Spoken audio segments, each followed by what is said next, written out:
그래서 오늘 제가 부여받은 강의 제목이 착한 기업에서 ESG 기업인데, 그래서 첫째 목차를 보면 착한 기업에 대해서 같이 한번 생각해 보고, 그다음에 ESG의 적용을 어떻게 할 것인가, 그다음에 이슈별로 어떤 이슈가 있고 어떤 사례도 있고, 그럼 마지막에 이제 사회공헌한 부분들 요 내에서 좀 녹여내도록 하겠습니다.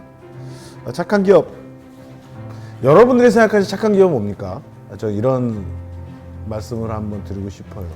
근데 착한, 여기 이제 기업은 대체로 동의가 되는데 앞에 형용사 수식어 착한이란 말이 있어요.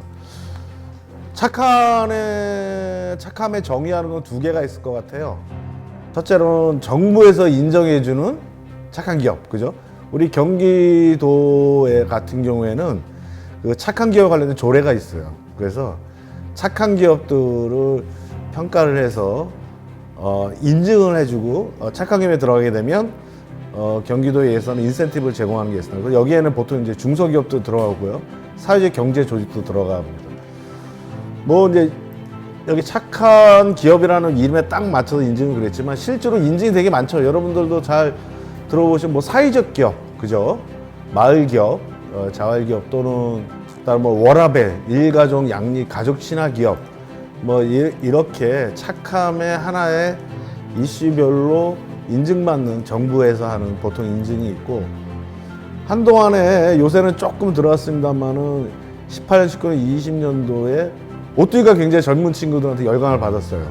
근데 여기에 창립자부터 학생들을, 심장병 걸린 학생들을 전혀 보도자료를 내지 않고 굉장히 오랫동안 도와줬다는 게 이제 나중에 알려지면서 많은 분들이 좀 다른 곳들은 왼손이 한 일을 오른손도 알게 해라 그래서 홍보를 하는데, 홍보를 안 하면서도 이런 착화 활동을 오래 했다는 거에 사람들이 많이 좀 열광을 했던 좀 사례가 있고요.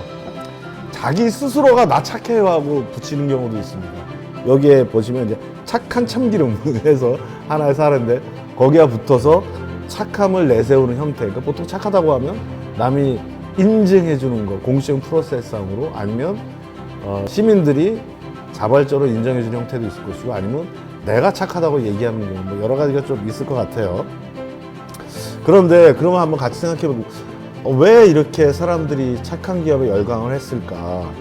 보면 조금 암울한 현실인데, 하나는 속담 말로 착하지 않은 사람이 너무 많아. 근데 기업들은 착하지 않은 기업이 너무 많은 거예요. 예를 들자면 지금도 뉴스상에서 계속 현장에서, 산업 현장에서 돌아가시는 분들, 산업재해로 돌아가시는 분들이 있고, 역설적으로 보면은 사회 전체적으로 착함에 목말라하고 있는데, 기업의 본질이 원래 이윤의 극대화에 있잖아요.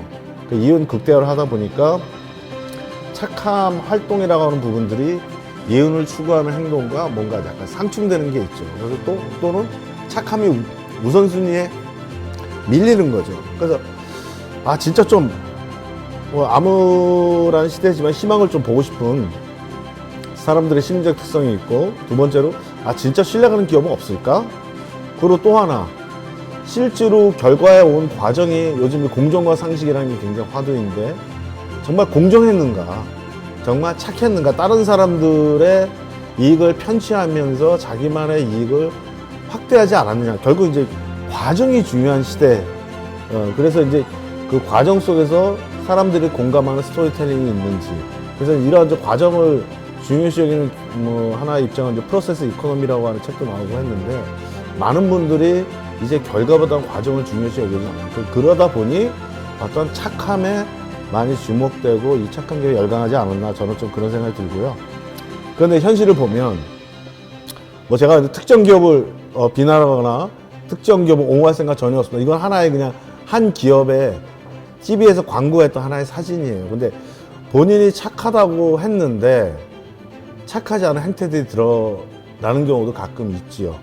뭐 친환경 기업이라고 했는데 나중에 봤더니 그 부품이나 이런 부분들이 친환경이지 않은 게 들어있거나, 또 실제로 이제 착한 기업의 불편한 진실이라는 책을 보면 착하다고 마케팅적으로 내세우지만 거기에 이면에 숨어져 있는 기업들의 약간의 이제 추악한 진실 같은 폭로되는 책도 있었고요. 그래서 저는 착함이라고 하는 것들은 기업이 나 착해요 주장하는 게 아니라 사회 평판의 산물인 거예요. 예. 그래서 평판이 하루아침에 만들어지지 않죠. 그러니까 평판은 어떻게 됩니까? 오랫동안 축적이 되고, 다음에 중요한 게 기업이 평판을 만드는 게 아니라 기업의 행태를 보고 외부의 이해관계자가 하는 거예요. 그러니까 평판의 오너십은 누가 있냐면 외부에 있는 거예요. 나는 평판의 대상인 거예요. 그런데 가끔 기업들이 헷갈려 하는 거죠. 내가 이미지를 잘 만들고 브랜드를 내고 SNS를 통해서 여러 가지 홍보 활동을 하면 내가 평판이 좋아질 거야. 그러니까 그렇게 좋아지는 거에 약간의 어떤 뭐라고 할까요? 단서를 제공할 수 있고, 그럼 사람들이 뭐지? 보게 됐지만 그거 본다고 그대로 해서 기업들이 원래 주장했던 브랜드나 이미지나 여론을 그대로 흡수해서 사람들이 준다는 게 아니라는 거죠. 이것을 이제 구분을 좀 해야 되는데, 아직까지도 많은 기업들이 평판을 자기 주도적으로 만들려고 하는 좀 유혹에 좀 많이 빠진다. 그러다 보니까 앞에 보여드린 것처럼 착함이 사회적 평판의 산물인데 본인들이 주장을 한다거나 조금 자기 능력 밖으로 주장을 했다가 오히려 사회적인 역풍을 맞는, 이거를 보통 워싱이라고 하는데요. 기만행위. 옛날에 그린워싱이라는 말이 많이 있었어요. 그죠? 이런 브랜드 홍보를 많이 했다가 오히려 실현경쟁이 아닌데 그러면 사람들이 더 배신감, 분노를 많이 여기는 행위인데, 요새 이제 이 환경 워싱에서 이제 ESG 워싱, 우리 ESG 기업 잘한다 뭐 이러면서 사회적인 이슈가 되고 있는 상황입니다. 그래서 이제 요거는 뭐 나중에 여러분들 이 파일은 아마 제가 알기로는 온라인에 참여하신 분들은 파일로 드릴 건데요. 그래서 이제 평판 관리가 어려운 이유는 아까도 말씀드렸지만은 모두 무형의 자산이기 때문에 기업들이 헷갈려 하는 거죠. 그리고 이제 주도권이 이제는 인터넷 시대이기 때문에 자기가 주도한다고 해서 바로 전략하고 계획한 대로 획득되지가 않아요. 평판이 주도적 관리가 이제 굉장히 좀 어려워지는 거예요. 그리고 치명성이 있어요. 뭐 아무리 두 가지가 있는데, 아무리 하나 잘하다가도 하나 삐끗하면 평판이 오랫동안 축적된 데는 굉장한 오랫동안 노력이 필요하지만 속된 말로 얘기하면 한 방에 훅 갈 수가 있는 거죠. 뭐 하나 잘못하면 평판을 모두 잃어버릴 수가 있습니다. 그래서 이런 평판 관리가 좀 굉장히 좀 쉽지는 않다. 그래서 우리 사례들 되게 많잖아요. 남양분유 사례, 뭐 우리 땅콩 회항 사건 등등. 남양유업은 거의 진짜 기업이 굉장히 큰 데미지를 입었죠. 한간에 우스갯소리로 그런 얘기합니다. 남양유업이 가장 무서워하는 사람들이 누구냐? 투자자냐? 소비자냐? 아니라고. 신도시에 있는 맘카페 회원들이라고. 왜 그러냐면 남양분유는 자기네들 제조한 이름에서 남양분유로 다 지어졌습니다. 남양분유란 거 없어요. 그거를 이제 우리의 맘카페 회원님들은 해내십니다. 끝까지 지적해서 맘카페 이거는 남양분유에서 만들었습니다고 쫙 리스트업한 사람들이 못 사게 계속 하는 게 있습니다. 뭐 남양유업이 뭐 갑질 뭐 이런 거 있었지만 왜 맘카페 엄마들이 이렇게 분노했을까요? 여러분들 혹시 음성 파일 들으셨습니까? 회장께서 직접 육아휴직을 다녀온 그 팀장, 홍보관리원한테 팀장을 내쫓으려고 아주 혹독하게 하란 말이야. 그래서 본인이 못 버티게 얼마 전에 무죄 받았더라고. 참 답답하네. 그거를 들은 맘카페 엄마들은 어떻게 생각하겠습니까? 자기가 홍보팀장을 비위가 되는 거죠. 나도 맞벌이가 일하는 사람들. 그러면서 이제 남양분유는 지금 뭐 매각도 한다 안 한다 그런데 옛날에 매각했으면 조 이상을 받았을 텐데 지금 기업 가치도 굉장히 떨어지고, 그러니까 이렇게 그냥 한 방에 훅 갈 수가 있는 거죠. 평판이 사회적인 이제 철퇴가 내려질 수 있다는 거죠. 그런데 이게 근데 평판을 잘 하게 되면 사회적 책임 활동을 잘 해서 두 가지의 효과가 있는 거예요. 그러니까 ES 평판을 내가 우리 기업 착해요, 막 홍보 브랜드 뭐 이런 걸로 하려고 하는데 제가 말씀드린 이런 거죠. 그런 식으로 얘네들 대상화시켜서 여러 가지 가공적인 노력을 통해서 평판을 빠른 시일 내에 하려고 하지 말고 평판 획득에서 가장 좋은 거는 바로 사회적 책임 활동입니다. 실제로 많은 실증 분석을 했는데 평소에 이 사회적 책임 활동에서 이해관계자 평판이 많이 획득된 이 기업들은 말 그대로요.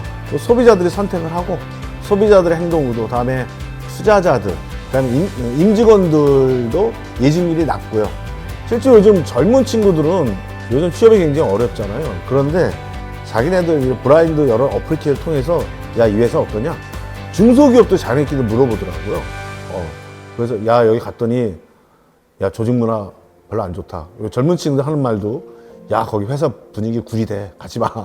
이러면 그쪽으로 안 가는 거예요. 그 조직 문화나 인사 노동 정책이 좀 그러면은 사람들이 안 가는 거죠. 근데 이런 걸 잘했을 때 역시 임직원이나 투자자나 소비자 쪽에서 긍정적인 효과가 있다. 이걸 통해서 평판을 획득해야 된다는 거고, 또 마찬가지로 위기시, 제가 아까 말씀드렸잖아요. 제가 만약에 평판이 좋은 학생이면 뭔가 제가 사고를 쳐도 선생님이 불러서 야, 주원아, 너 안 그러는 애가 왜 그러냐? 뭐 집에 무슨 일 있냐? 그러면서 얘가 어떤 부정적인 행동을 했을 때 그대로 흡수하지 않고 쟤를 봐주려고 하는 뭔가 이유를 찾게 되어 있습니다. 네, 그렇죠? 근데 기업들도 마찬가지라는 거예요. 기업들도 어떤 네거티브 스캔들이 있을 때 평소에 사회책임 활동을 해서 평판을 잘 획득하지 못한 기업들보다 평판이 좋았던 기업들은 한마디로 투자자나 소비자가 좀 봐주려고 한다. 이게 핵심적인 내용입니다. 그래서 이 사회책임 활동과 관련된 기업의 리스크 관리의 핵심이고, 아무튼 위기시, 평상시에는 플러스 알파, 위기시에는 깎아 먹는 거를 덜 하도록 하는 행동 중에 하나이다. 근데 이게 전제 조건이 있어요. 깎아 먹는 행동을 연달아 하잖아요. 연달아 하면 그때는 더 푹 떨어집니다. 맨 처음에는 뭐야 이거 이러면서 다른 쪽에 관심이 없던 기업들보다 평판이 좋았던 기업이 더 네거티브한 게 있으면 더 그 사람들은 그 배신감은 굉장히 더 크죠. 그래서 요거 착한 기업이 좀 한번 논의를 한번 좀 받고, 다음에 이 착한 기업을 잠깐만 기술을 써서 착한 척 하지 마라. 바로 이 뒤에 말씀드렸던 ESG를 통해서 착함을 이해관계자부터 인정받는 게 바로 올바른 착함이다. 이렇게 말씀을 드릴 수 있겠고요. 뭐 ESG 개념 굉장히 많이 들으셨을 거예요. 근데 저는 ESG 오늘 강의에서 목표하는 것 중에 1차적인 목표가 여러분들 ESG 개념을 좀 명확하게 인식시켜 드리는 게 그것만 하더라도 좋다. 자, ESG가 대한민국에서는 2021년도 이때부터 대기업도 광고하잖아요. ESG 광고하고 뭐 뉴스 틀면 뭐 ESG 기업, 그러니까 뭐 거의 뭐 기승전 ESG 과장되게 얘기하면 그 정도까지 됐는데, 이게 이제 개념을 똑바로 잡자. 이게 이미 ESG는 2020년도 최근에 온 게 아니고 2004년도에 이미 글로벌하게는 이런 말을 썼었어요. 저도 그 ESG 평가 기관에서 오래 일을 했었는데, 그래서 한국, 중국, 싱가포르, 한국, 중국, 홍콩, 싱가포르 기업들의 이제 유럽 평가 기관을 같이 협업을 했는데, 이미 저희도 2007년도, 8년도에도 CSR로도 부르고 지속 가능성으로도 부르고 ESG로도 부르고 다양하게 불렀어요. 근데 마치 한국에서는 뭐 지속 가능성이요, CSR, ESG가 굉장히 다른 것처럼 부르고, 뭐 CSR은 올드하고 한물 같다. 이제는 ESG다. 이런 식의 논의들이 많이 있어서 그렇지 않다는 걸 말씀드리려고 하는 겁니다. ESG는 뭐 잘 아시겠지만 환경, 소셜 가버넌스, ESG를 해서 결국 기업의 비재무적인 요소까지 경영에 반영하도록 하는 게 그게 바로 ESG 경영이고, 이미 국제적으로 2004년부터 계속 쓰였다. 이 말씀 드리는 거고요. 그러면 ESG가 새로운 거냐? 다른 개념하고 어떻게 다르냐? 자, 저는 이제 본질적으로 똑같다고 말씀드리겠습니다. 그런데 왜 다르게 불려지느냐? 맨 처음에 지속가능경 기업의 사회 책임 ESG 얘기 나왔을 때 제일 먼저 워딩으로 쓰였던 거는 CSR이죠. 기업의 사회 책임. 근데 한국에서는 또 이게 또 이상하게 쓰여요. 내 기자분들 만날 때마다 제발 CSR하고 가로 열고 사회공헌 이렇게 하지 말라. 그렇죠? 그럼 사회공헌이 CSR 기업의 사회 책임, 사회공헌이 다 한 것처럼 인식되잖아요. 그럼 뭐 한국말에서 그런 말이 있죠. 개같이 벌어서 정승같이 쓴다.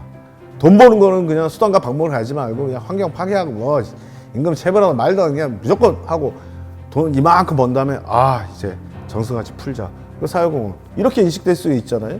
근데 한국에서는 좀 이상하게 사회공헌처럼 인식되는데 실제로는 그런 게 아니고, 기업의 사회 책임은 여러 뭐 사회공헌, 환경적 책임, 윤리적 책임, 노동자들에 대한 책임 이런 부분들이 다 전방위적으로 포함된 부분들 중에 기업의 사회 책임.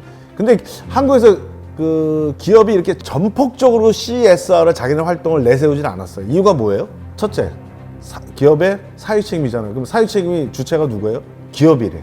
우리가 사회 책임 지켜야 된다. 좀 부담스럽죠, 기업 입장에서.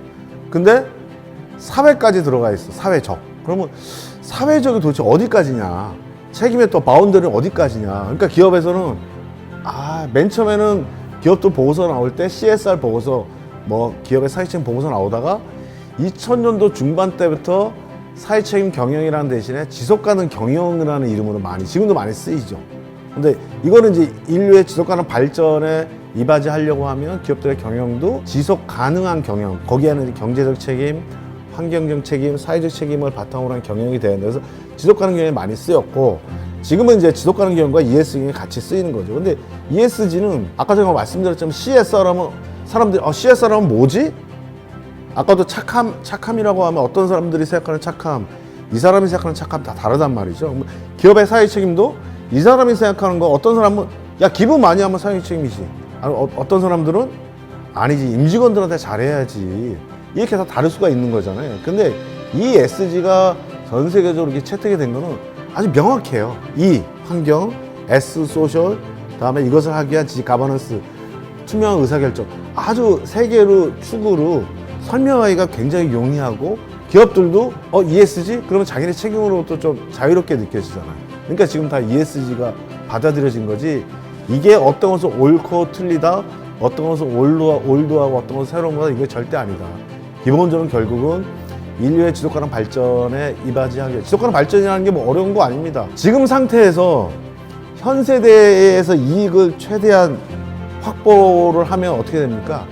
미래 세대가 암울합니다. 지금 이거 어렵지 않습니다. 여러분들 지금 저도 기성세대인데 라떼는 세대들이죠. 지금 아파트 집값 오르잖아요. 좋지 뭐. 맨날 네이버 부동산을 보면서 우리 또 올랐네. 우리 단결해서 분협에서 회의해서 우리 단결해서 우리 아파트는 얼마 이상 평당 얼마 이상 광고 못 내게 합시다. 담합하잖아요. 근데 여러분 생각해 보세요. 아파트가 계속 올라가면 현재 세대에 나는 이득을 보는 것 같지만 뒤에 있는 후대들은 어떡합니까? 사람들 결혼 안 하죠. 애 안 낳죠. 그렇죠? 그러다 보니까 우리나라 지금 출산율이 어마어마하게 낮잖아요. 그러니까 선대에 있는 사람들이 이익을 편취를 하면 후대는 굉장히 암울한 거예요. 그게 환경적인 거든 경제적인 거든 사회적인 거든. 그래서 여기에 탐욕을 태클링하기 위해서 이렇게 되면 지속가능 발전이 없다. 지속가능한 경영을 해야 된다. 이게 이제 개념이 이제 들어왔던 거고, 이것을 설명하는 구도가 어떠한 경우에는 지속가능 발전 개념으로 설명하고, 어떤 경우에는 기업도 시민이야. 똑같이 사람만 시민이야. 기업 시민으로서 여러 가지 책임을 지켜야 돼. 이 얘기를 할 때는 CSR로 얘기했던 거고, 그거 되게 어려운 것 같아. 이 SG 구분해갖고 딱 직자가 받아들일 수 있게 설명을 하자. 어떤 워딩적으로 ES를 설명하는 거. 지금도 지속가능 경영, CSR, ES의 다양한 분류입니다. 그런데 사회적으로 ESG가 굉장히 폭넓게 받아들여지기 쉬운 현상이다, 지금 현재. 이렇게 이해를 하셨으면 좋겠습니다. 그래서 보시면 E에도 오염 환경과 관련된, S에도 다양하게 인권, 노동 관행, 소비자 이슈, 여러 가지 다양한 이슈가 ISO 26000에 이미 2010년도에 다 정리가 되어 있어요. 새로운 게 아니라는 거죠. 그래서 그러면 궁극적으로 ESG의 개념이 이렇게 되는 거예요. 자, 회사가 있습니다. 회사가 있는데 사회가 있어요. 그러면 어떻습니까? 사회는 이 기업으로부터 뭔가 기대를 합니다. 그렇죠? 뭔가 이 기업은 고용을 할 거야, 투자를 할 거야, 좋은 제품을 줄 거야. 그리고 기업은 사회에 영향을 많이 줍니다. 왜요? 여러분들 고용을 하면, 그죠? 고용을 하면 그 임금 노동자하고만 계약을 하는 것 같지만 실제로 여기 임금 수준이나 복지 수준이 어떠냐 이랬다 여기 가족에도 혜택을 미치고요. 여러분들 실제로 한번 생각해 보세요. 우리 조선업이 굉장히 그 사정이 안 좋았을 때 어떻게 됐습니까? 군산시 거의 진짜 망가졌죠. 그 지역사회에 영향을 미치는 게 굉장히 크고 환경에 미치는 영향, 사회에 미치는 영향이 굉장히 크죠. 그래서 사회에서 요구하는 기대에 맞춰서 충족을 하고 부정적인 영향을 줄이고 긍정적인 영향을 줄여서 사회의 기대에 맞추도록 하는 경영이 바로 ESG 경영이고, 이럴 때 지속가능한 경영이 되고 전체적으로 전 인류의 지속가능한 발전에 하나의 긍정적인 역할을 한다. 이렇게 좀 이해하시면 될 것 같아요. 그다음에 ESG에 내재하는 요소는요, 어떻게 보면은 되게 간단합니다. 첫째로는 ESG 경영을 의지를 표명을 해야죠. 이런 거 누가 잘하느냐? 공기업 분들이 잘합니다. 공공기관은 되게 그런 거 잘해요. 선포식. 그래서 CEO 모아놓고 같이 옛날부터 뭐 이런 세리머니 잘하는데, 이런 이제 의지를 표명을 하고, 의지를 표명한 다음에 맨 처음에 진단을 해서 우리가 어디가 부족하고 어디가 잘하는지, 그 다음에 우리에 맞는 전략을 만들고 실행을 하고 성과를 측정하고, 다음에 이 성과들을 보고서를 만들어서 사회적으로 커뮤니케이션하는. 그래서 근래에 많은 기업들, 공공기관, 다음에 요새는 뭐 NGO, NPO에서도 이 지속가능 경영 보고서를 많이 내더라고요, 홈페이지에. 사이클이 좀 필요하다, 이런 내용이고요. 이제 조금 이제 본격적으로 들어가게 되면 이런 게 좀 필요합니다. 하나는 우리나라에서는 여전히 ESG 경영이든 뭐든 할 때 가장 빠른 방식이 뭐냐면 탑다운, 그죠? 위에서 사장님이 야 이거 해. 그러면 그때 뭐 일사불란, 야 이거 뭐야, 어떻게 해야 돼, 막 조사하고 막 이런 방식이 있는데, 이게 이런 방식이 과연 효율성에 있어서 높으나 이 내재화적인 측면에 있어서는 굉장히 좀 한계가 있다. 그러니까 이게 전사적인 공감대가 좀 필요하고요. 우리 회사가 왜 ESG 해야 되나 도대체. 다음에 두 번째로 우리 부서. 이게 보통 ESG를 하게 되면 어떤 경우가 있냐면 ESG 담당 부서만 내 일로 인식되는 경우들이 가끔 있어요.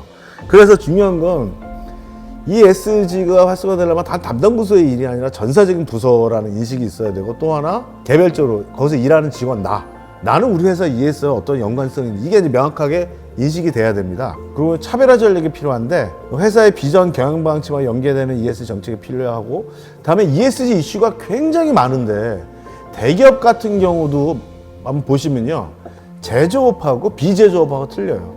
그래서 제조업은 환경이 굉장히 중요하겠죠. 배출이라든가. 근데 예를 들어서 IT, 컨설팅, IT라든가 뭐 통신이나 이런 좀 환경 관련된 이슈는 되게 좀 약하거든요. 그러니까 ESG 이슈가 100개가 있다고 한다면 우리가 과연 이 중에 해당되는 이슈가 몇 개이고 우리는 어떤 게 더 중요한지 이것을 좀 가져야 될 것이고, 그다음에 ESG가 이걸 했을 때 우리 회사와 이해관계자, 뭐 소비자라든가 협력업체에 어떤 이익을 주는지, 이 부분들에 대해서 차별화된 내부적인 전략이 좀 필요하다. 그리고 너무 당연한 건데 이게 인사평가에 다 반영이 돼야 돼요. 이 조직은 회사에서 인사평가 반영이 안 되면 다 자발적으로 도와주는 거예요. 자발적으로 도와주는 것에 대해서 아까 말씀드렸지만 팀장 내에서 저 팀장은 왜 자발적으로 안 도와줘? 그리고 이제 도움을 요청받은 것은 내가 이렇게까지 했는데 더 도와달래? 이런 식이 있을 수 있다는 거죠. 그래서 ES의 출발점은 먼저 우리의 현재 수준이 어떤지 진단이 굉장히 필요한데요. 지금 한국에서 정부에서 만든 이제 KESG 가이드라인, 굉장히 탈도 많고 말도 많고 비판은 많았는데, 그런데 요새 근래에서는 이런 건 저는 좋은 것 같아요. 근데 이 중소벤처기업부에서도요, 별도로 ESG 경영 안내서 같은 것들을 하고, 중소벤처기업 진흥공단에 들어가게 되면 자가 진단을 할 수 있어요.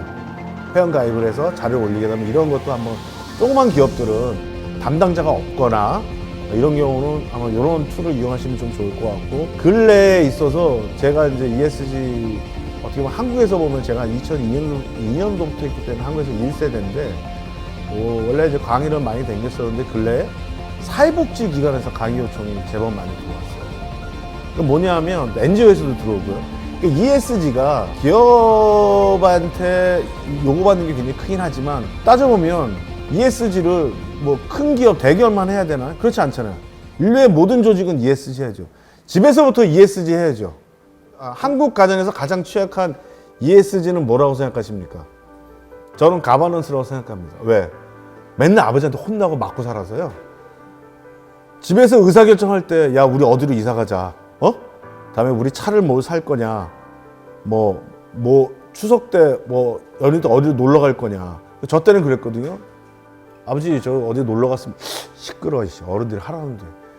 이거 굉장히 안 좋은 가버넌스죠. 예. 아버지가 마음대로 한다거나 엄마 아버지가 다 한다던가 뭐 장남이 뭐 한다던가, 이 의사결정 시스템이 민주적으로 돼야 돼요.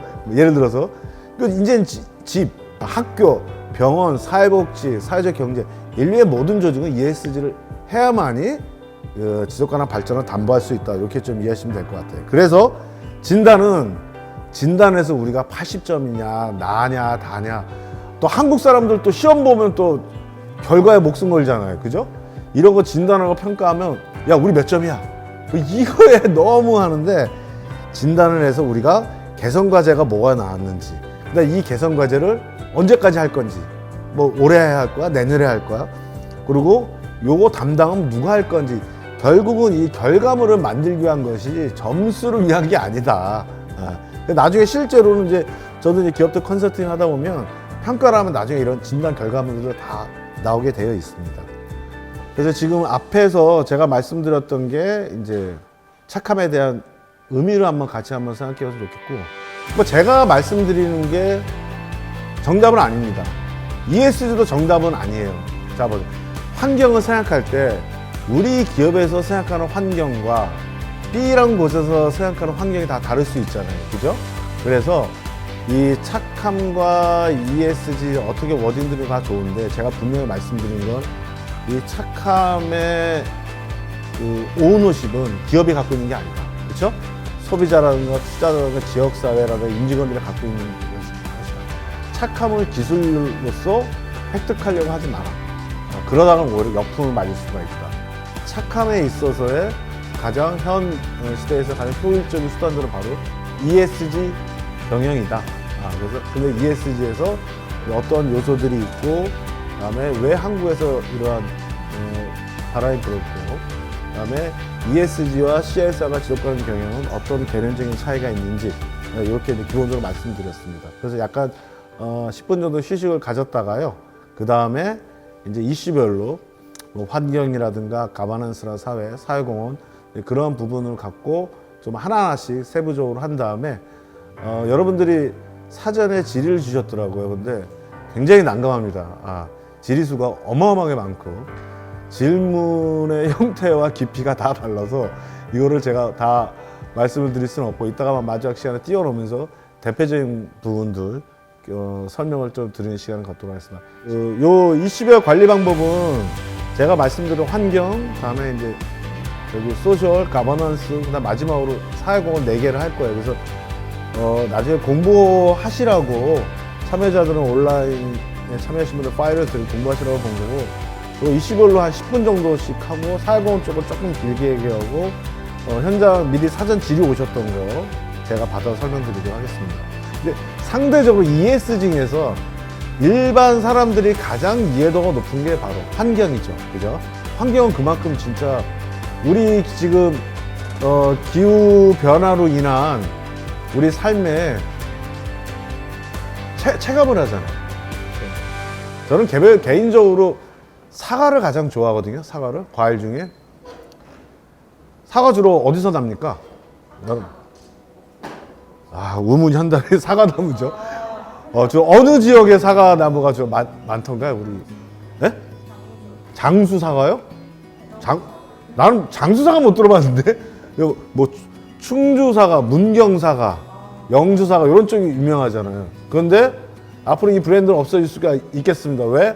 지구 온난화 때문에 너무 전라도와 경상도가 따뜻해서 더 위로 올라가서 이제 강원도에서, 그 전에 강원도 사과 못 들어봤죠? 고랭지 배추는 들어봐도, 그죠? 무슨 대관령 사과 이런 거 못 들어봤잖아요. 앞으로 많이 올라가서, 그래서 어떻게 되면 강원도 지금은 이제 우리 고랭지 배추가 먹기 힘들어진대요. 앞으로 김치 담그기 더 어려워질 거고, 사과가 강원도 쪽에서 재배가 되면서 이렇게 점점 위로 올라 따뜻해지는 거죠. 그 환경이 되게 중요한데, 이 외부 환경을 보면 이건 뭐 너무나 당연한 거고요. 환경에 대한 국제적인 합의 기준들이 점점 세지죠. 그죠? 그 다음에 이제 환경에 민감한 소비자하고 이해관계자. 요새 뭘 사 먹을 때 보통 가성비 따지잖아요. 가성비 따지는데, 저는 실제로 마트나 이런 데 가서 안 사고, 저는 이제 한살림 회원인데, 한살림 가서 매주 장을 보는데, 가격이 별로 이렇게 안 비싸요. 왜냐면 거기는 계약 재배를 해서 다 하기 때문에 별로 안 비싸니까 사람들이 많이 가는 거예요. 한살림이나 생협을. 옛날엔 좀 비쌌잖아요. 근데 옛날에는 그런 거 있잖아. 가성비 따져 이런 사람이 하나 있고, 돈 더 주더라도 친환경적인 거 먹고 쓰고 할래 이랬는데, 갭이 많으니까 이게 판단할 때 조금 어려웠는데, 이게 줄어들면 사람들이 별 차이 안 나네? 이왕이면 친환경으로 해야지. 이런 세대가 되는 거죠. 그런데 그래서 뭐 기후변화, 온실가스 배출 줄여야 되고, 에너지 줄여야 되고, 물 사용도 줄여야 되고요. 그죠? 폐기물도 줄이고 재활용을 늘리고 모든 인류가 하는 모든 노력은 다 해야 되는데 요새 ES 이슈 중에서 하나 떠오르는 이슈가 친환경 사업 포착, 그러니까 친환경 제품. 사람들이 돈을 쓰고도 좀 비싸더라도 친환경 제품 쓰겠다고 하는 그 소비자의 층들이 굉장히 넓어졌기 때문에 옛날에는 이렇게 이랬잖아요. 일반적으로 가성비 제품이 10개고 1개가 친환경 제품이었어. 근데 근래에는 거의 반반 됐어요. 근데 지금은 어떻게 돼요? 친환경이 아니면 혜택을 못 받을 것 같으니까 다 친환경이라고 얘기하는 이런 시대가 됐죠. 그래서 기업들 뭐 우수하래 뭐 이미 전 세계 많은 기업들은 자기네들 온실가스 얼마를 배출을 했고 온실가스 줄이기 위한 목표가 얼마고 온실가스 줄이기 위해서 어떤 노력을 했고 목표 대비 실제로 실적이 어떻게 됐는지 이 온실가스 줄이기 위해서 이사진들이 어떻게 전략을 하고 누가 결정하는지 이런 정보들을 뭐 CDP나 TCFD 이런 쪽에 관련된 정보를 다 제공하고 있어요. 대기업들은 열심히 한국 기업도 참여를 하고 있고 뭐 L전자 같은 경우에도 뭐 한국의 웬만한 대기업들은 다 이런 탄소 관리 시스템을 다 하고 있고요. 그다음에 여기 유니레버라고 세계적인 화학기업인데 한국에서는 잘 모를 수도 있는데 이쪽에 뭐 세제라든가 이런 여러 가지 유니레버 제품 쓰시는 분들도 있을 거예요, 한국에. 근데 이런 곳은 이렇게까지도 해요. 지구 온난화에서 2도씨 올라갔을 때, 4도씨 올라갔을 때 우리 회사에 미치는 영향을 이러이러해서 우리가 돈이 더 들 것 같습니다. 이러이러해서 우리가 어떤 사업적인 기회가 생길 것 같고 어느 정도 시장 규모 이러한 온실가스로 인한 리스크와 기회 요인을 돈으로 다 환산을 해갖고 다 미래 예측을 하고 여기에 맞춰 투자를 다 하고 있다. 오늘 말씀을 드린 거고. 그래서 이제는 우리 회사에서 예를 들면 자 한국에서 온실가스를 가장 많이 배출하는 기업이 독보적인 기업이 하나 있습니다. 혹시 어딘지 아십니까? 포스코가 퍼센트가 조금 약간 다르긴 한데 우리 한국 온실가스 배출액이 거의 10% 정도? 어마어마하게 배출하는 거예요. 근데 포스코가 나쁜 기업이냐? 그래서 그런 게 아니라 업 자체가 그렇죠? 세계에서 철광석이나 이런 것들 수입을 해서 그것을 다 녹여갖고 다 저 고로에다가 철광을 넣고 시키는 그러니까 굉장히 에너지도 많이 쓰고 과정에서 이산화탄소를 많이 발생하는 업종이거든요. 근데 그러면 이제 보통 지금 현재는 그런 기업들은 한국에서 어떻게 했냐면 에너지 지정 관리 업체로 딱 되어 있어서 우리 한국도 지금 뭐 탄소 중립 계획을 다 냈잖아요. 유엔에 다 낸 거예요. 유엔에 냈기 때문에 각 배출의 임팩트가 큰 기업들도 배출량이 다 정해져 있어요. 얼마 이상 무조건. 근데 이걸 못 지키게 되면 온실가스 배출권 거래제에 들어가서 세이브 시킨 기업의 그 쿼터로 돈 주고 사야 되는 그런 시대가 된 거예요. 그런데 그래서 우리 기업은 1년 동안 온실가스 얼마 배출했습니다, 얼마 줄였습니다 이런 걸 떠나서 아예 제품 하나하나당 이 제품을 만들기 위해서 온실가스가 얼마가 사용됐는지 자 이런 거예요. 여기 예를 들어서 풀무원의 두부 같은 거 풀무원 두부가 혼자 만들겠어요? 풀무원이 그렇지 않잖아요. 맨 처음부터 어떻게 시작했습니까? 누군가 콩을 키울 거예요. 그죠? 콩을 재배하는 농가가 있을 겁니다. 그죠? 그 다음에 콩을 또 여러분들 콩 그거 아세요? 채소값 기름이 오를 때 채소값이 굉장히 뜁니다. 채소 하는데 왜 기름값 뛰는데 쏠까 왜 뛰어? 이상하죠? 왜? 대부분 비닐하우스 재배를 하기 때문에 비닐하우스 재배하면 거기에 기름, 등유, 경유, 휘발유 많이 들 거 아닙니까? 자 그래서 아무튼 다시 여기로 돌아가서 콩을 재배할 때도 그냥 심기만 하면 콩이 막 쑥쑥 자라니까 나는 콩이에요. 알아서 잘 자랄게요. 저기 소유주 우리 농민 아버님 제가 알아서 잘 자랄 테니까 10달 후에 봬요. 이런 거 아니잖아요. 거기 하려면 물을 줘야 되고 또 뭐죠? 비료도 줘야죠. 비료 만들 때 그냥 나옵니까? 다 온실가스 배출량. 다음에 수확을 하죠. 수확할 때 그냥 합니까? 예를 들어서 뭐 기계를 쓰죠. 그다음에 콩이 풀무원의 공장으로 들어갈 때까지 어떻게 합니까? 트럭으로 옮기죠. 트럭에서 온실가스 다 배출하죠.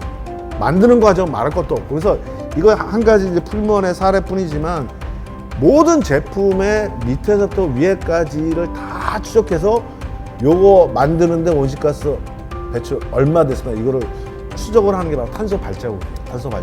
이렇게까지도 지금 하고 있는 거죠. 그런데 친환경 사업 기획 포착해서 요새 근래에 재밌는 게 ESG 채권 같은 걸 만드는 거예요. 여러분들은 뭐 친환경 제품이다 이거는 이제 벌써 오래됐고, 자 현대차에서 뭔가 그 환경 관련 사업에 투자를 해야 되는데, 여러분들 기업이 그 투자를 조달하는 방법은 어떻게 조달할까요? 자금 조달? 대표적인 게 증권시장에서 주식 발행해서 투자자 모아서 하는 방법이에요. 근데 이거는 대기업 오너들이 싫어해요. 왜? 주식을 발행해서 주주가 많아지면 어떻게 해야 돼? 자기 비율이 희석돼, 비율이 줄어들잖아. 그죠? 비율이 줄어들어. 싫어. 싫어. 나 51% 왕할래, 여기서.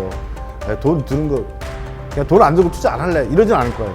근데 나의 보유액을 줄이지 않고 하는 부분이 채권.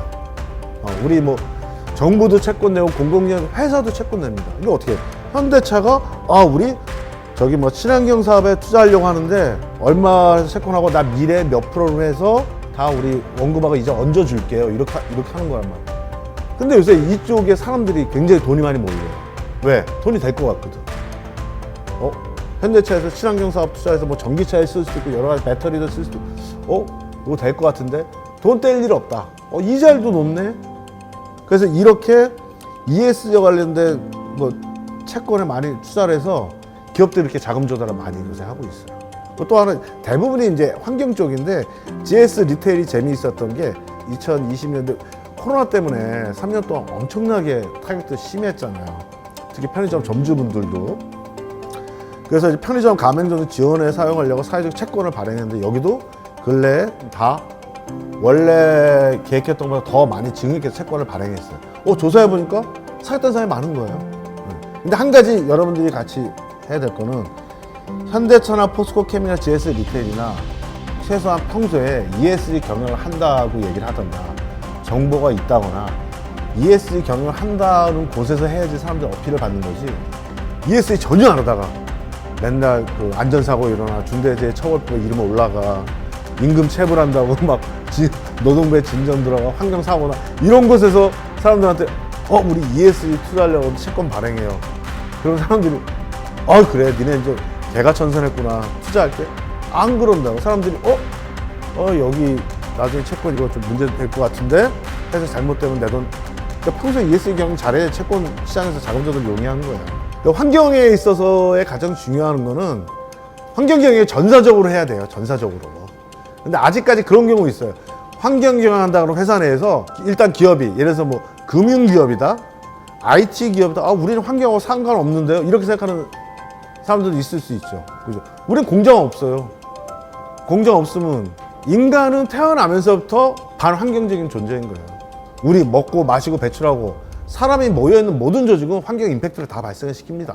근데 단 제조업이나 이런 걸 통해서 배출을 많이 하느냐 덜 하느냐 이 차이지, 물을 많이 쓰느냐 덜 쓰느냐 이 차이지, 사람이 모인 곳은 무조건 환경적 임팩트가 있는 거예요. 그래서 모든 조직들, 다음에 가끔 보면 여기 5번에서 이 기업들의 지속환경 보고서를 보면서 제가 아쉬운 부분이 이런 거예요. 지속환경 보고서에 보면 보통 3개년치 정보를 공개하거든요. 그러면 올해가 22년이잖아요. 올해 보고서가 나왔다. 그러면 21년, 20년, 19년도 데이터를 공개를 해요.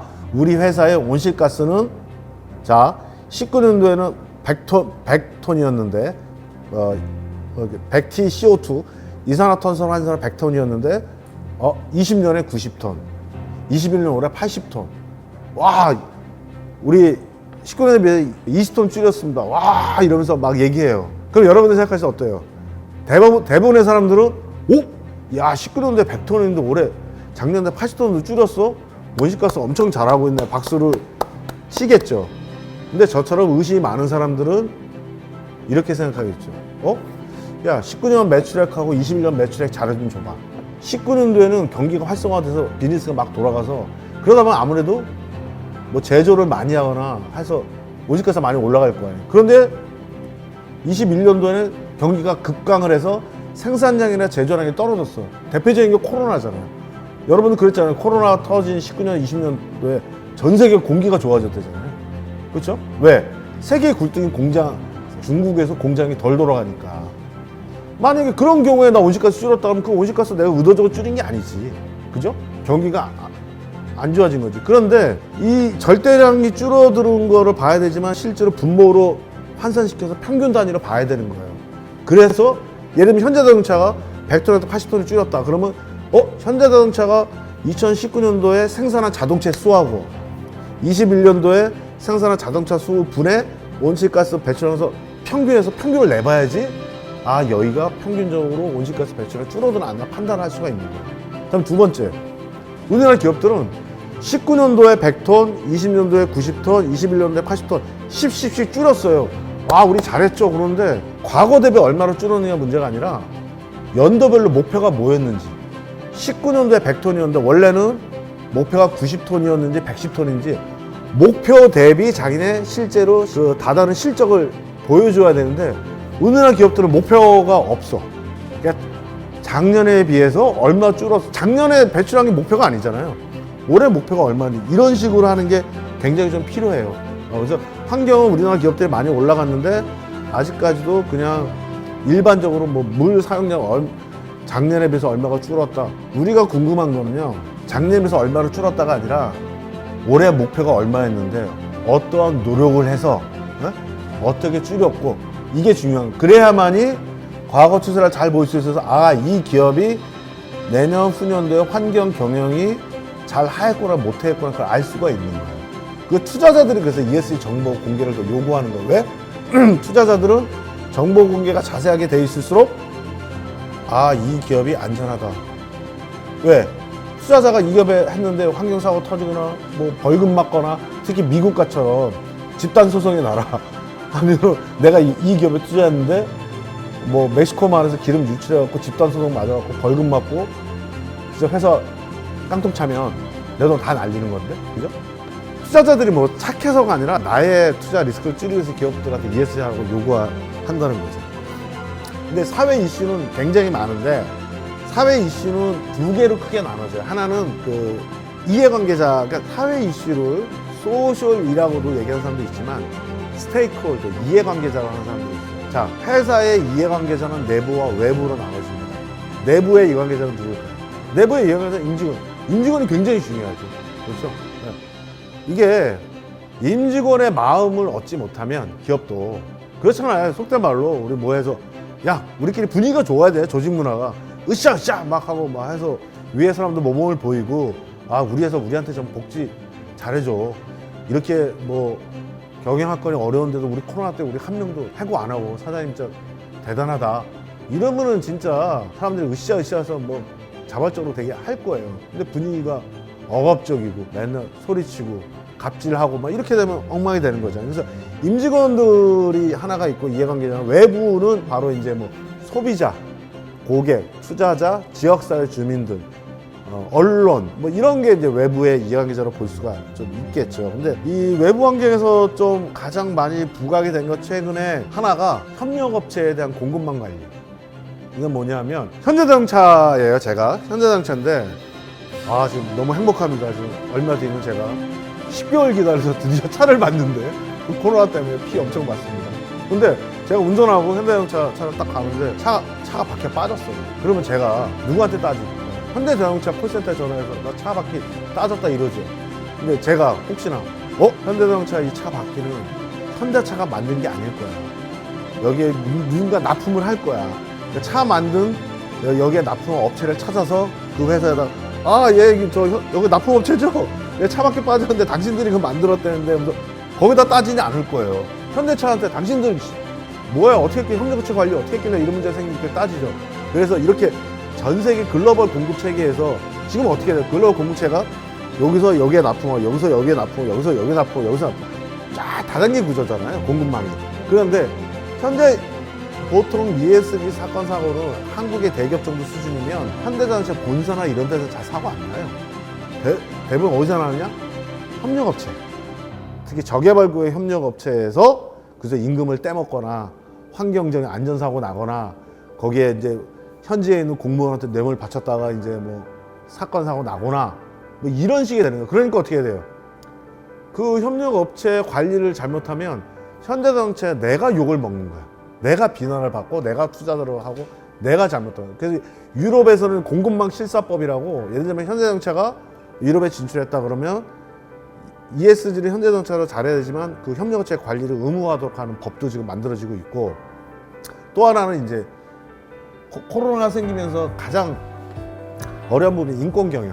그러니까 코로나 취약계층이 굉장히 많이 발생을 했고, 항상 자본주의 사회에서는 뭔가 문제가 생기거나 위기가 터질 때 가장 피해를 보는 사람들은 취약계층이에요. 취약계층.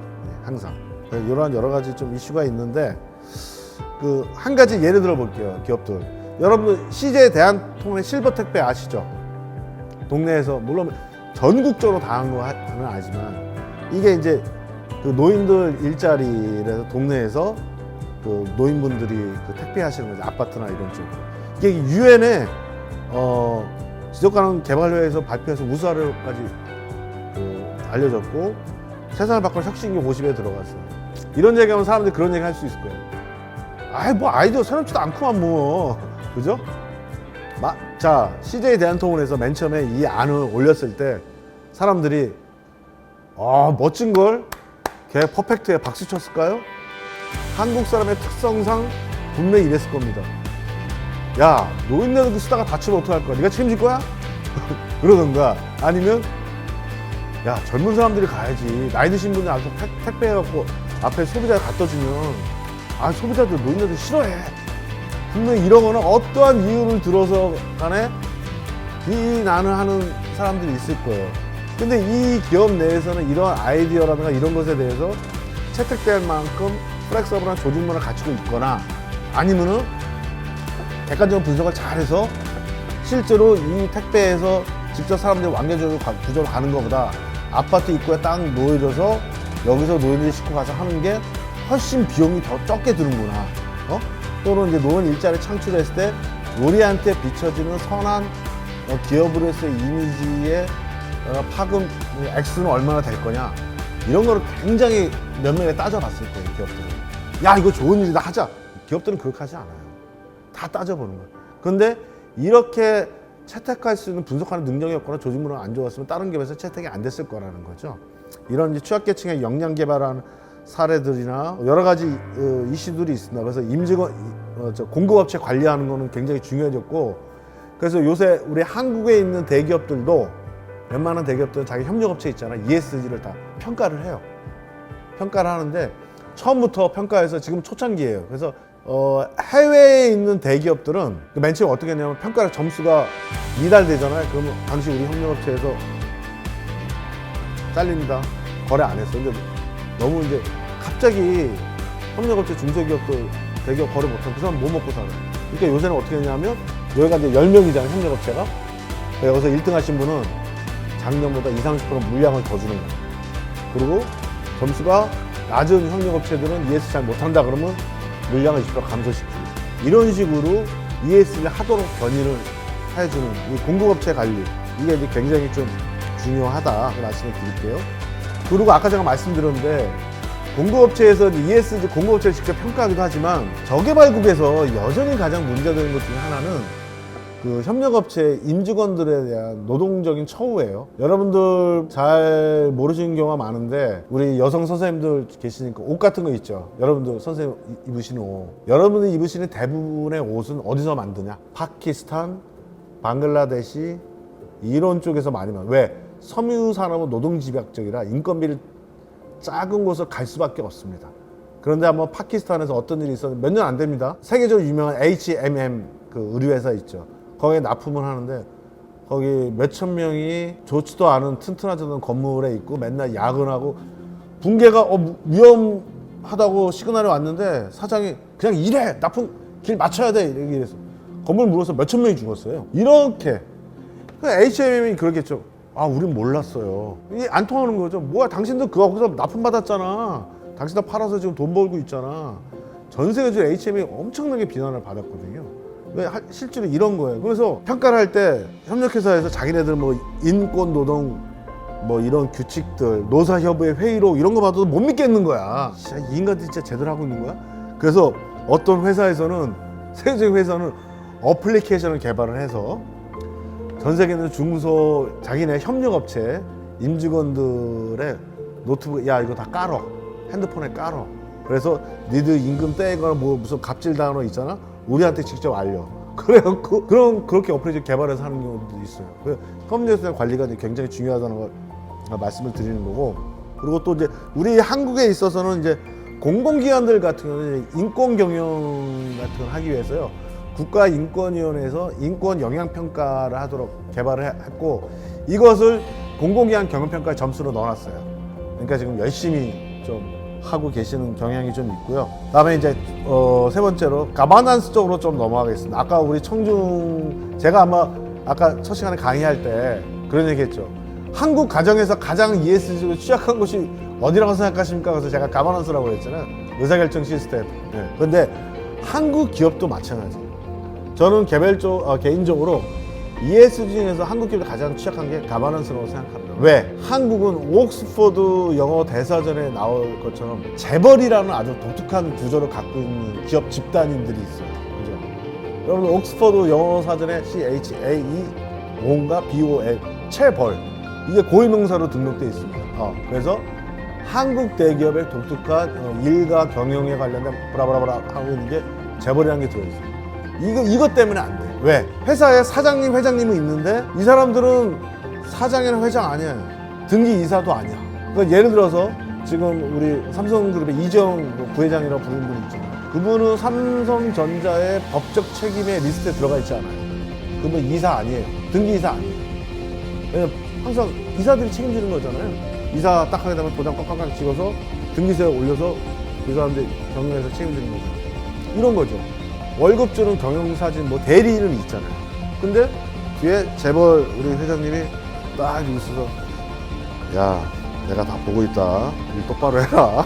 그러는데 경영진들이 의사결정하는데 여기에 이사가 아닌 분이 와서, 야, 이거 하지 마. 이거 뭐해. 이러한 좀 구조적인 문제가 갖고 있기 때문에 의사결정 시스템이 투명하거나 튼튼하지가 못한 측면이 있는 거고, 또 하나는 이제 한국 사회 특유의 그 유교적인 문화, 장유 유서, 그죠? 다음에 남녀 간의 좀 차별들, 다음에 또 한국 사회는 또 배운 분들, 교수님들, 변호사, 판검사, 의사 그러면 아이고 안녕하십니까 또 깜빡 죽죠. 이런 여러 가지 그 권력 격차가 굉장히 차이가 나는 좀 사회거든요. 그러다 보니까 가버넌스가 되게 좀 경직되어 있고 위계적이다. 그런 생각이 좀 듭니다. 한국에서 가장 문제되는 게 요새 이런 게 이사회, 아까 말씀드렸잖아요. 큰 회사들은 등기이사가 있는데 어떠한 등기이사는 월급을 받는 그 사내이사예요. 풀타이머야. 근데 사내이사인데 회사에서 일을 안 하고 여기를 이 이사와 회장이 잘 하도록 감시하도록 한국에서 만든 제도가 사회이사 제도라는 게 있어요. 사회이사. 이 사람이 잘 1년 동안에 이사회 몇 번 열렸고 이사들의 찬성률 한 안건이 몇 개 올라왔고 찬성률이 몇 회 하고 있다. 그걸 그 사업 보고서에 다 실거든요. 쭉 보면은 거의 100% 찬성, 예스, 찬성, 예스 이런 식이니까 도대체 사회이사 하는 일이 뭡니까 도대체 뭐 이런 얘기가 나오고, 얼마 전에 한번 SK 하이닉스에서 그 혹시 아십니까? 반도체 쪽에서 임직원들이 들고 일어났던 거 혹시 뉴스에서 본 적 있어요? 반도체 시황이 굉장히 좋았는데 그 이사진들 있잖아요. 회장 월급 성과 근무 어마어마하게 받은 거예요. 근데 가만 있어봐. 반도체 설계하고 기획하고 생산을 우리가 만드는데 최소한 퍼센테이지가 맞아야 될 텐데 이 사람도 20% 우리도 20% 해야 되는 거 아니야? 근데 옛날 같은 경우는 상상도 할 수 없는 여기 SK 하이닉스 직원이 최태용 회장한테 레터 썼잖아요. 보상에 산정한 기준이 뭔지 공개하시오. 이래갖고 최태용 회장이 본업을 한번 했죠. 그래서 다시 직원들의 인상률을 좀 높였죠. 그리고 이제 가버넌스에서 의사결정 시스템 중요한데 계속 그 기업과 연관된 이슈는 반부패, 뇌물. 네. 이거는 영원히 계속 온고잉하는 이슈 중에 하나이죠. 그래서 요 근래에 이것을 하기 위해서 조금 보여지는 긍정적인 신호가 하나가 있습니다. 하나는 해외 기업도 우리나라로 그러는데 옛날엔 ESG를 하면 뭐 사회공헌팀, 홍보팀 하나의 팀에서 ESG를 총괄했거든요. 이제는 제일 높은 이사진 산하의 이사진으로 구성된 위원회에서 ESG를 보고하고 실행하고 피드백 받는 게, 제가 외국 사례를 넣었는데 우리 한국 기업들도 지금 보시면 다 이런 게 ESG 이사들만을 만드는 최고위층의 의사결정위원회가 만들어졌어요.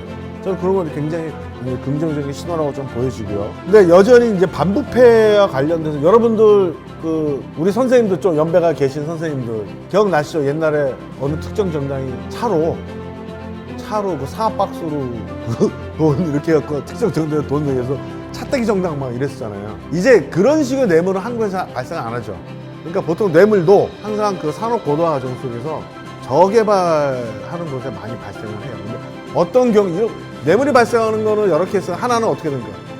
우리 사업적인 이득을 얻으려고 우리 대기업 제가 회장이 뭐 대통령 정치권들한테 돈을 주고 사업적인 비즈니스를 하는 거. 우리 저기 뭐 어디라고 안 하겠지만 전 정권에서 어느 그룹 해갖고 되게 반뇌물로 해서 고초 되게 겪었잖아요. 앞으로 한국에서 다시 이런 일이 발생해서는 안 될 거고 저 한국 내에서는 이런 거는 많이 없어질 거라고 봅니다. 근데 바로 차에다가 돈을 해서 돈을 바로 주는 게 아니라 요새는 어떻게 우회하는 방법을 쓰잖아요. 그래서 전 정부에서 말을 사줬죠. 말을 사줘갖고 거기다 잘해주세요. 그다음에 근래에 보면은 이제 대기업뿐만 아니라 그러진 않아요. 이게 리베이트 얘기 많이 나왔다. 제약업계 리베이트 얘기 많이 나오잖아요. 뭐 제약업계에서 원장님한테 카드를 자기 카드를 안 주죠. 제가 제약업계 영업 담당하는 사람이면 내 사돈의 8천의 개인 카드를 그 병원 원장님한테 주고 편하실 때 쓰세요. 그럼 그 양반이 이제 어디 골프 해외여행 갈 때 긁고 개인 카드니까 법인 카드가 아니니까 애들 사교육비 끊고 이런 식으로 교활하게 돌려서 하는 그 부패적인 거는 하나가 있고 이거는 근데 기업이 적극적으로 하는 경우에 있고 역으로 정치권이나 행정 권력이 요구하는 경우도 있고 여기 이제 코카콜라 부패 방지 카드라고 하는 거는 이거는 역설적으로 저개발구역 공무원이 요구하는 이런 거예요. 그러니까 잘 보세요. 이제 버마에서는 무비판적인 미얀마라고 하는데 실제로 미얀마는 국제사회에서 인정받은 국가가 아니죠. 원래 버마인데 군부가 쿠데타 이렇게 미얀마를 바꿔버렸잖아요. 저는 그냥 끝까지 버마라고 합니다. 그래서 근데 이 버마 같은 데서는 우리 한번 생각해 우리나라 60년대 70년대 공무원들 처우가 굉장히 안 좋았어요. 근데 되게 월급 수준이 낮았거든요. 그러면 어떻게 해야 돼요? 공무원들의 권력은 있어, 그죠? 근데 돈 없고 어떻게 돼요? 뒷돈. 인허가 뭐 공사 해준다고 뭐 뒷돈 받고 한번 제가 1990년대였을 거예요. MBC 뉴스에서 한번 그런 적이 있었는데 이 양반이 도로에서 교통경찰 있죠. 사이드카 타고 계신 분. 멀리서 하루 종일 찍었잖아요. 그 카메라맨이. 그 양반이 어떻게 나와. 쭉 있다가 아예 자기네끼리 무전은 많게 해서 야 저기 몇 대 어디 간다. 딱 하면 거기 입고 딱 있다가 수고하십니다. 운전면허증 주세요. 그러면 그때도 교통경찰은 문제지만 돈 주는 사람도 문제죠. 그러니까 벌써 교통경찰 딱 와서 운전면허증 주세요. 그러면은 돈 달라는 소리구나. 그래서 운전면허증 밑에 돈 5,000원짜리 딱 해서 아이고 여기 있습니다. 그러면 이제 그 사람이 딱 보고 예, 별거 없으시네요. 예, 수고 많으십니다. 이렇게 하고 그걸 MBC가 하루 종일 찍었잖아요. 하루 종일 돈 받더라. 하루 종일. 헬멧을 넣고 부츠에 넣고. 근데 이게 개발도상국에서 흔히 일어날 수 있는 일인데 이 버마에서도 코카콜라라는 회사에 빨간 트럭 여러분들 많이 보시죠. 한국에서도. 근데 버마에서도 큰 기업이 없잖아요. 쉽게 얘기하면 돈을 뜯을 경제 주체가 별로 없으니까 그런 나라는 외국계 기업에 그걸 딱 보면 돈을 뜯으려고 하는 거예요.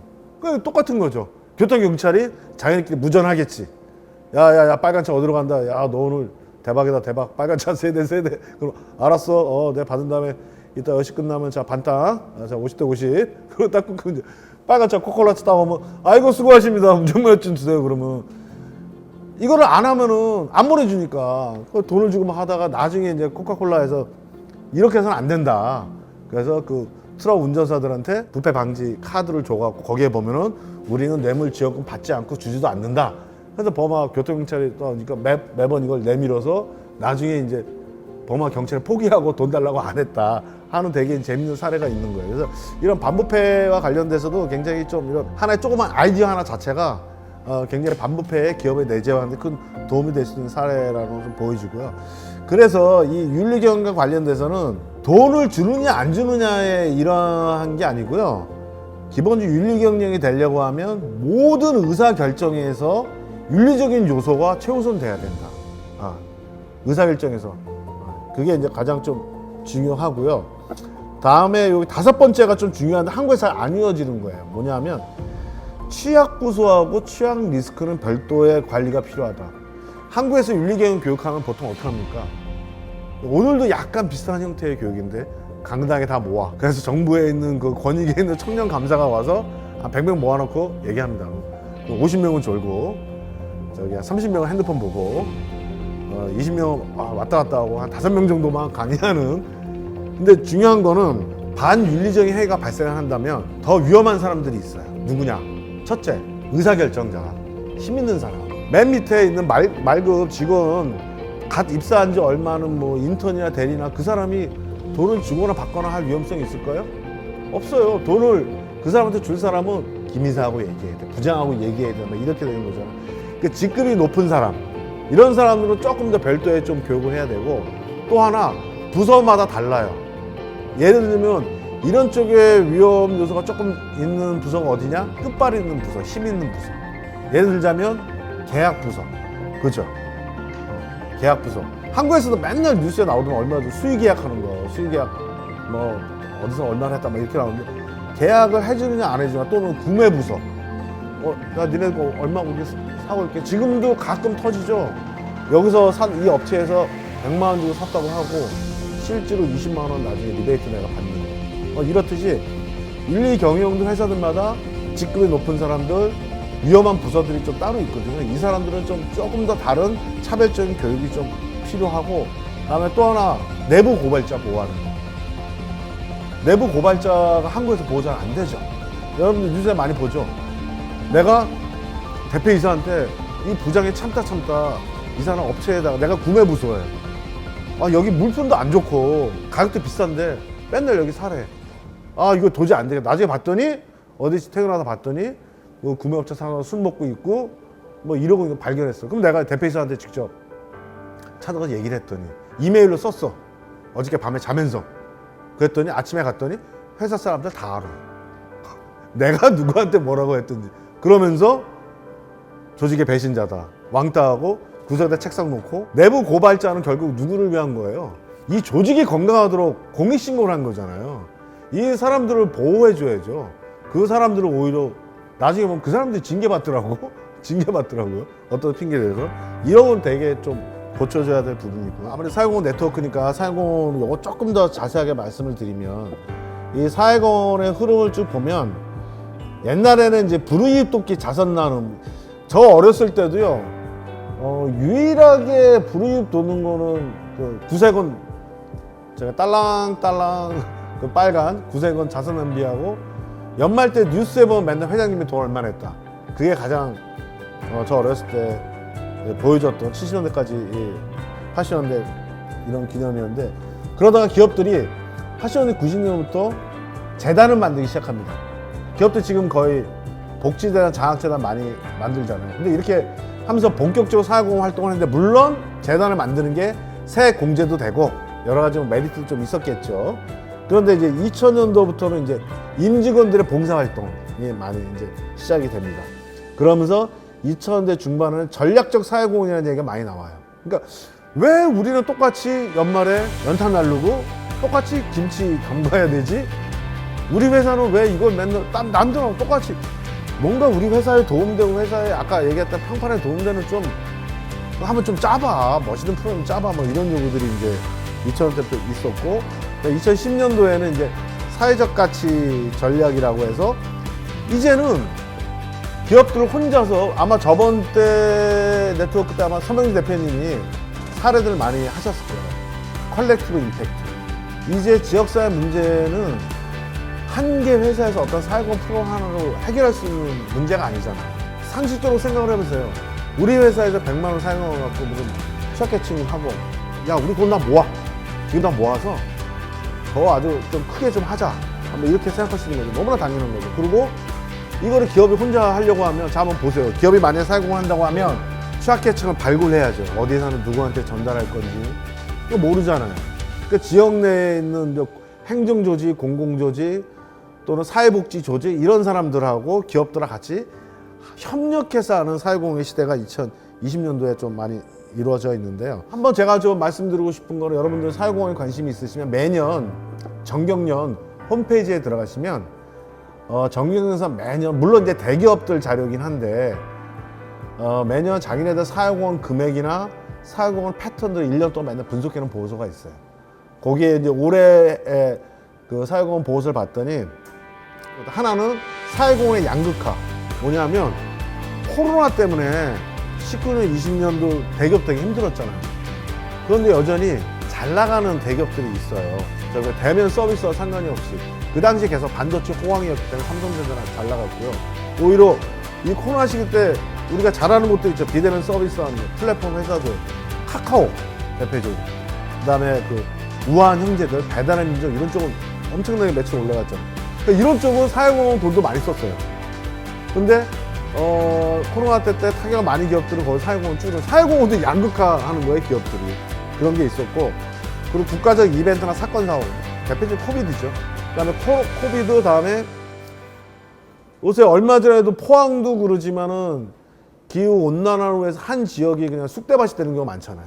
화재가 났거나 무슨 뭐 큰 재해가 있거나 하나를 좀 발견할 수 있었고 그다음에 코로나 때 사회공헌 프로그램 자원봉사를 못하니까 온택트 신규 프로그램을 되게 많이 개발했더라고요. 그죠? 만나서 뭔가 이 자원봉사를 했는데 만날 수가 없으니까. 그러니까 비대면으로 뭐 툴킷 제작해서 임직원들끼리 모여서 제작해서 전달하거나 그런 거 많이 하더만요. 그 걷기, 임직원 걸으면 자기한테 도움이 되잖아요. 그럼 거의 마일리지만큼 제가 만약에 100km를 걸었어. 그럼 1km에 100원씩. 야, 뭐 100km 너 10,000원. 그래서 10,000원 저를 주는 게 아닙니다. 그 사람이 걸은 만큼 돈으로 마일리지 환산 그 돈을 누구에 기부해주는 이런 온택트 신규 프로그램이 되게 많이 됐고 그 요새는 사회공헌 한다고 했을 때 그냥 뭐 어떤 프로그램을 했습니다 이렇게 하지 않고 여기 지역사회, 국가, 세계 문제와 연동성 강화 그 유엔의 지속가능 발전 목표 17개 세부 목표가 있잖아요. 여기와서 관련해서 우리 회사는 어떠한 목표가 연관성 있고 어떠한 활동들을 했습니다. 아까도 말씀드린 기업끼리 같이 힘을 모아 특히 예를 들어서 이런 거죠. 이 사회공헌 네트워크도 마찬가지인데 여기에 있는 뭐 기업들 이해관계에서 같이 모여서 지역사회 문제 해결을 하려고 하는 거잖아요. 특히 지방에 보면 공기업들이 지방으로 많이 가 있습니다. 그러니까 혁신도시라고 되어 있잖아요.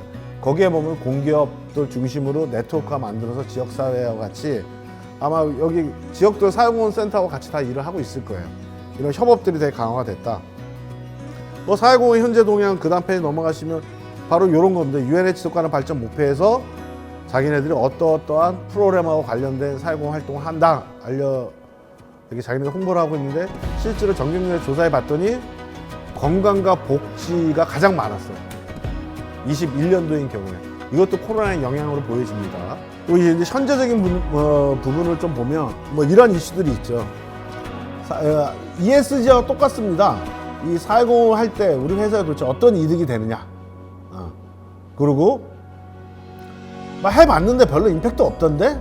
뭐 이런 얘기들도 할 수 있고 요새는 또 사회적 기업을 키우는 게 하나의 좀 이슈이기도 해요. 대기업들이. 그래서 그쪽과 같이 파트너십을 맺어서 하는 것도 하나의 좀 이슈이고 맨날 근데 이런 유혹이 있습니다.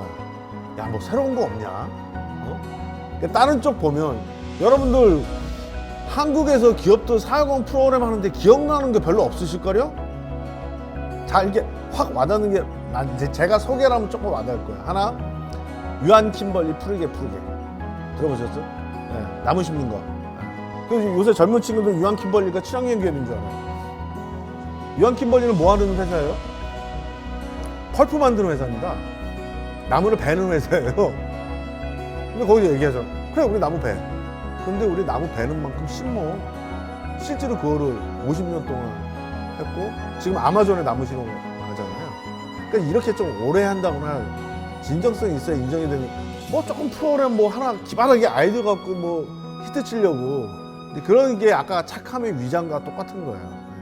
이런 현재적인 문제가 좀 있어야 될 것 같고 그래서 우리 트리플 라이트라고 한번 이 전문 업체에서 100대 사회공헌 프로그램 한 312개를 조사를 했더니 이게 이 회사의 경영 핵심 전략, 부품, 그다음에 스토리텔링이 없더라. 우리가 왜 이 프로그램을 하는지 스토리텔링이 좀 많이 부족하다라는 분석 자료도 좀 있고요. 그래서 앞으로 사회공헌은 이렇게 가야 되는 거죠. 우리 회사의 핵심 사업들, 그러니까 우리 회사가 잘할 수 있는 거예요. 대표적인 케이스가 여러분들 모르시는데 KT에서요 IT 서포터즈라는 사업을 되게 오랫동안 했었어요. 그 뭐냐면 KT IT 기업이잖아요.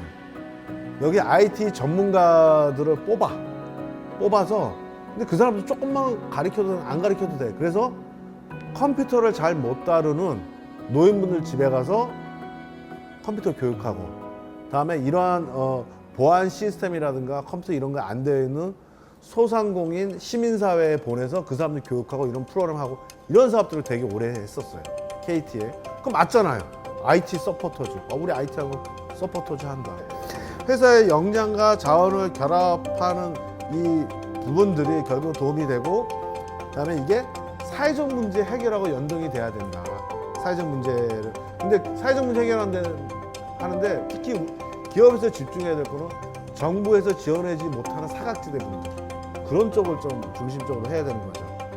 그다음에 이 피플에 있어서는 아까도 얘기했지만 스토리텔링 할 수 있는 게 필요한데 임직원 참여용이 되게 필요해요. 근데 요새는 임직원 참여하는 것뿐만이 아니라 임직원들하고 그다음에 지역 내 자원봉사센터로 연계해서 지역 내 주민들하고 같이 봉사하는 게 요즘 그런 게 좀 하나 떠오르고요. 파트너십 아까 말씀드렸죠.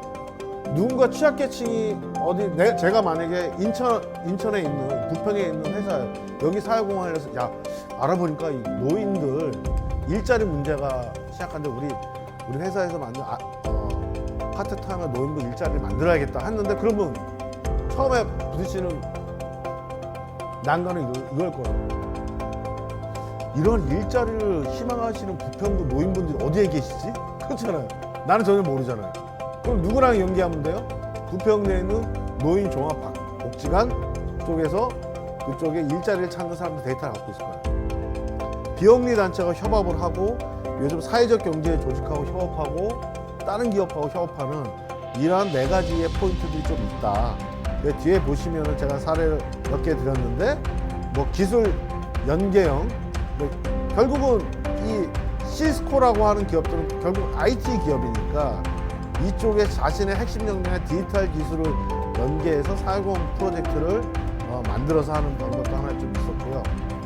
뭐 지역 상생 연계 상품, 수익 그린이라고 하는 것도 여기 이제 샐러드계 스타벅스라고 젊은 분들은 되게 좀 많이 아실 거예요. 여기서는 이제 농장에서 고객까지 이어지는 이런 지역 농가와 협업 체계하는 계절마다 다른 메뉴를 소비자한테 제공해주는 이런 프로그램도 좀 개발을 했고, 이거는 회사에서 가장 잘하는 역량을 만든 거고요.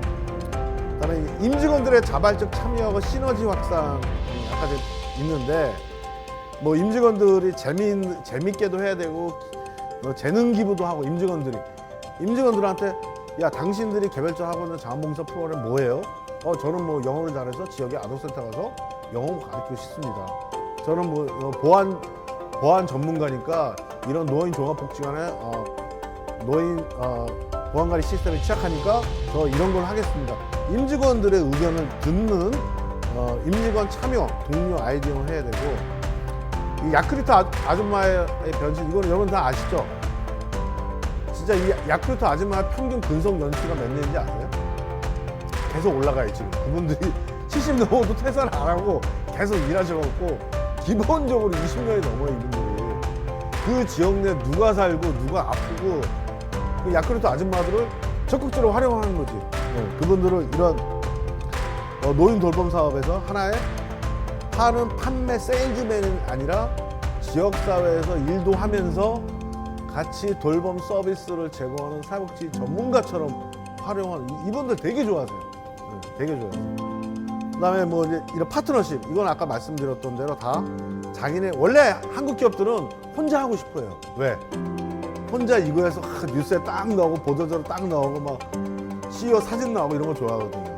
그런데 그거 해봤더니 지역 비난이 있는 거죠. 근데 외국에서는 IBM이나 뭐 인텔이나 이런 쪽에서 직업 훈련을 같이 만들어서 하고 있거든요. 이유가 뭐? 나 혼자 좀 유명해지고 싶어서 하는데, 이제 한국 기업도 사회 문제 해결에는 혼자 해서는 벽이 있다. 그 지역 내에서 같이 협업하는 게 지금 현재 막 시작되고 있다. 이런 생각이 좀 들고요. 마지막으로 말씀드릴 거는 ESG하고 사회공헌의 결합인데, 하나는 ESG하고 사회공헌이 전략이 서로 연동되고 있는지 한번 생각을 한번 해봐야 됩니다. 그래서 보통 ESG 경영을 하면 이해관계자의 니즈 파악하고 다 설문조사하고 다 하거든요. 사회공헌 프로그램이 그렇게 개발돼야 됩니다. 여기 사회공헌 팀. 그래서 너무 기업 중심적으로, 공급자 중심적으로 사회공헌 전략을 짜고 프로그램을 짤 게 아니라 수혜자 중심적으로, 다음에 지역사회에서 의견을 들어서 하는 이러한 사회공헌 프로그램이 만들었으면 좋겠다. 이렇게 말씀을 드리면서 제가 이제 전달하고 싶은 내용들은 다 전달을 좀 해드렸고요. 그다음에 제가 그 전달을 받은 게 있는데 뭐 좀 작은 질문만 우선 대답을 해드릴게요. 3번 사업은 제가 이제 좀 설명이 된 것 같아요. 사회공헌과 ESG 앞으로 어떻게 이제는 사회공헌이 공급자 중심적으로 우리의 착함이 드러나도록 하는 공급자 중심적인 프로그램이 아니라 사각지대에 있는 정부에서 미처 손길을 뻗지 못하는 이런 쪽에 집중을 하고, 그다음에 그 수혜자들의 의견을 수렴을 하고, 그다음에 다른 기업들, 다른 사회적 경제 조직들, 다른 NGO들과 협력하는 집합적 형식의 사회공헌 활동들이 앞으로 계속 돼야 될 것이다. 이렇게 좀 이해하시면 될 것 같고요. 사회공헌 네트워크 관련 업무 담당자의 역량을 강화하는 프로그램이 있는지요? 의외로 되게 많죠. 우리 한국사회복지협의회 사회공헌 센터에서 이거 관련 다양한 좀 프로그램이 있는데, 저는 우리 사회복지협의회에도 말씀드리는 거고 기업들한테 말씀드리고 싶은 게, 교육 프로그램을 와서 강의식으로 하는 것보다 앞으로는 참여자 주도형. 그래서 뭐 디자인 싱킹, 모더레이션, 퍼실리테이션 방법이 되게 많잖아요. 일방적으로 와서 저처럼 사례하고 뭐 이렇게 하는 것보다 현장에서 느끼는, 예를 들어서 사회공헌 담당자들 모여서 현장에서 어떤 고민이 있고 어떠한 좋은 성과들이 있고 얘기하는 걸 오히려 사람들과 같이 더 많이 나누는 게 더 아주 효율적인 프로그램이라고 생각해요. 뭐 이런 얘기 있지 않습니까? 현장 속에 답이 있다. 그죠? 그래서 서로 사례들이 공유되는 그 학습자 주도형 교육 프로그램을 많이 했으면 좋겠다. 이런 말씀을 좀 드리고요. 6번 사회공헌에 미치는 우리 삶의 기여도 굉장히 크죠. 기업들이 투자하는 금액. 일단은요, 상적으로 생각해보면 이런 거예요. 지금 전 세계 정부의 예산보다, 전 세계 모든 국가 정부의 예산보다 글로벌 탑 50, 그래서 구글이라든가 뭐 거기에 삼성전자 들어가 있죠. 이런 기업들의 매출액이 훨씬 더 커요. 이건 뭔 얘기냐면, 기업들의 그 사회 문제 해결 없이는 인류의 그 사회 문제 해결 불가능합니다. 이제 정부가 정부의 혼자 힘으로 할 수 없는 시대입니다. 다 이렇게 우수한 사례를 많이 궁금해하시는군요. 우수한 사례를 많이. 그래서 지금 우리 질의 주신 거는 너무 그림이 커요, 선생님들. 여기에서 짧은 시간에 응답하기가 너무 좀 커서 제가 그 나중에 파일을 드릴 건데, 보면 제 핸드폰하고 이메일이 있습니다. 진짜 현실적인 궁금한 사항이나 내용들은 저한테 어차피 제가 뭐 어디를 보시라 또는 파일도 드리고 뭐 할 테니까 이제 그거를 좀 보시면 될 것 같고, 사회적 경제 기업의 ESG 경영 방안, 이거 되게 좋은 질문입니다. 이것에 대해서 궁금하신 분은 저희 지속가능경영재단 홈페이지를 보시면 저희가 6월 달부터 매달 ESG 온라인 세미나를 하고 있거든요. 지난달의 주제가 사회복지와 ESG 경영이었어요. 그래서 우리 김영길 반장님 오셔서 같이 사례 발표하시고, 다음에 바로 이번 달 주제가 사회적 경제와 ESG입니다. 그래서 파주시 사회적 기업 협회 윤경자 회장님 오셔갖고 할 거예요. 요거를 들으시면 요 15번 질문 하시는 분은 해답이 되실 겁니다. 이상으로 장시간 동안 말씀을 드렸고, 혹시 뭐 더 추가적으로 할 부분들은 저한테 이메일을 보내시거나 하시면 또 사이공 네트워크에 질의하시면 제가 또 받아서 다시 또 말씀드리도록 하겠습니다. 들으시느라 수고 많으셨습니다.